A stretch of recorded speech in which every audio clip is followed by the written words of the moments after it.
अस्सलाम वालेकुम एवरीवन जी। तो कैसे सब, होपफुली सब ठीक ठाक है अपने घरों में। सेव हम भी अल्हम्दुलिल्लाह ठीक ठाक जी। तो रमज़ान की करने वाली हूँ बहुत बढ़िया आपकी टेंशन दूर, क्योंकि चाट मसाला हम बनाएंगे और ये बिल्कुल कमर्शियलाइज और इसमें बहुत कमाल की चीज़ें ऐड करेंगे जो कि पर्सनली मुझे बहुत पसंद आई हैं। सब बहुत अच्छा इनका टेस्ट आया था, सो मैंने सोचा कि आपके साथ भी शेयर करूँ। जल्दी से वीडियो को लाइक कर दे, चैनल को सब्सक्राइब कर दे, बेल के आइकन को प्रेस कर दे। बिस्मिल्लाहिर्रहमानिर्रहीम। यहाँ पे है जी 1 कप मेरे पास सूखा धनिया।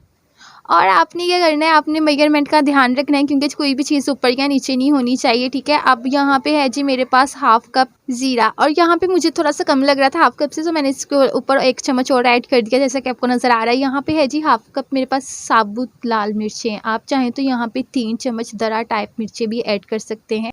अगर आपके पास चिली फ्लेक्स हैं तो आप वो 3 चम्मच ऐड कर लें। अब यहाँ पे मैं इनको बिल्कुल भी रोस्ट नहीं करी, क्योंकि हम ये बिल्कुल ही ओरिजिनल ऑर्गेनिक टाइप बना रहे हैं, सो उसके लिए हमने इसको धूप में रखा है। आप भी जस्ट आधा घंटे के लिए, नहीं तो 15 मिनट के लिए एटलीस्ट इसको धूप में रख दें, क्योंकि चूल्हे के ऊपर रोस्ट करने से बेहतर है कि हम इसको धूप में रखें, क्योंकि उससे ज़्यादा अच्छे न्यूट्रिशंस हमें मिल जाएंगे। उसके बाद ये आपने इनको ग्राइंड बिल्कुल भी नहीं करना, क्योंकि मोस्टली आप जितनी भी रेसिपीज़ देख लें, अगर तो आप ग्राइंड करके कोई भी मसाला बनाते हैं, उसमें तो फर्स्ट जो बात है वो खुशबू नहीं आती है। और इस तरह का ये देखें बहुत ही अच्छा स्मूथली मैश हो चुका है। किसी मूसली में या दोरी वगैरह में इसको कूट के रख लें, क्योंकि इसके बहुत ज़्यादा खुशबू है और इसी के बहुत ज़्यादा बेनिफिट है। ये बहुत अच्छा मसाला रेडी होता है। पर्सनली रिकमेंडेड है आप इसको मूसली वगैरह में कूट के रख लें।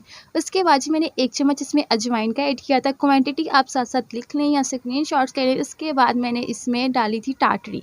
इस रेसिपी में 1 फुल चम्मच टाटरी का जाएगा, लेकिन मैंने 1 फुल भर के चम्मच नहीं ऐड किया था, मैंने थोड़ा सा कम ही रखा था। आप चाहें तो फुल भी ऐड कर सकते हैं, इट्स नॉट बिग डील। उसके बाद आपने फिर से इसको अच्छे से कूट लेना है मूसली में या किसी भी दौरी में, और आपने इसको ज़बरदस्त सा इसका जो पाउडर है वो रेडी कर लेना है। यहाँ पे थोड़ी सी मेहनत तो लगती है, लेकिन जो इसकी खुशबू है और जो इसका जायका है वो नॉर्मल ग्राइंडर टाइप बिल्कुल भी नहीं है, क्योंकि हम इसमें इंग्रेडिएंट्स भी कुछ डिफरेंट ऐड कर रहे हैं। अब हम इसमें ऐड करेंगे 2 और इंग्रेडिएंट्स। अब इसमें मैंने चम्मच भर के इसमें काला नमक ऐड किया है। सो काले नमक का अपना ही टेस्ट होता है, सो जब भी घर में इस तरह चाट मसाला रेडी करें उसमें ब्लैक सॉल्ट ही ऐड करेगा। और यहाँ पे अब मैंने इसमें ऐड किया है आमचूर पाउडर। ये मैंने तकरीबन 1.5 चम्मच इसमें ऐड किया था। ड्राई मैंगो पाउडर बाज़ार से इजीली मिल जाता है, सो आप बाज़ार से लाएं और इसमें ऐड कर दें। अब यहाँ पे मैंने आपको पहले भी बताया, मैंने तकरीबन 1.5 चम्मच इसमें ऐड किया। आप चाहें तो 2 भी कर सकते हैं, 2 का ऑप्शनल है, ठीक है। 2 बेस्ट है। अगर आप थोड़ी सी क्वांटिटी कम करना चाहें तो 1.5 की करें, क्योंकि 1.5 से कम बैलेंस हो जाता है, 1 से बिल्कुल भी नहीं होगा। सो हमने यहाँ पे 1.5 स्पून ऐड किया है और फिर हमने इसको अच्छे से मिक्सअप कर दिया है।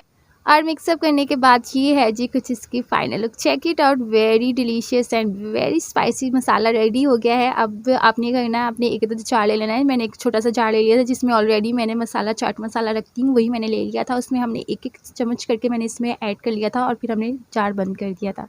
और ये है जिसकी फाइनल लुक। मुझे उम्मीद है जी मेरी आज की रेसिपी आपको बहुत पसंद आएगी। पसंद आए तो चैनल को लाइक शेयर और सब्सक्राइब कर दे। अल्लाह हाफिज़।